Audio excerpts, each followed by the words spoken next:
বাবা কেমন আছেন আপনি? আলহামদুলিল্লাহ। এই বাংলাদেশে এসে ভালো লাগতেছে? জি।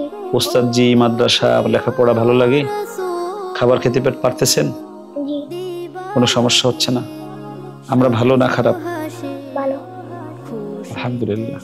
আমরা আমাদের সন্তানদের কাছ থেকে, আমাকে আজকে একজন গার্ডিয়ান জিজ্ঞেস করেছেন যে হুজুর আমার ছেলেটার দিকে একটু আলাদাভাবে খেয়াল রাখেন। আমি বললাম যে আপনার ছেলের সবচেয়ে বড় পরিচয় সে আমার ছাত্র, আমি তার উস্তাদ। আমার কাছে মনে হয় এর চাইতে দামি কোনো পরিচয় পৃথিবীতে আর হতে পারে না। বাবা কেমন আছেন আপনি? আলহামদুলিল্লাহ। এই বাংলাদেশে এসে ভালো লাগতেছে? জি। ওস্তাদ জি, মাদ্রাসা, লেখাপড়া ভালো লাগে? খাবার খেতে পারতেছেন? জি। কোনো সমস্যা হচ্ছে না? আমরা ভালো না খারাপ? ভালো। আলহামদুলিল্লাহ। আমরা আমাদের সন্তানদের কাছ থেকে, আমাকে আজকে একজন গার্ডিয়ান জিজ্ঞেস করেছেন যে হুজুর আমার ছেলেটার দিকে একটু আলাদাভাবে খেয়াল রাখেন। আমি বললাম যে আপনার ছেলের সবচেয়ে বড় পরিচয় সে আমার ছাত্র, আমি তার উস্তাদ। আমার কাছে মনে হয় এর চাইতে দামি কোনো পরিচয় পৃথিবীতে আর হতে পারে না।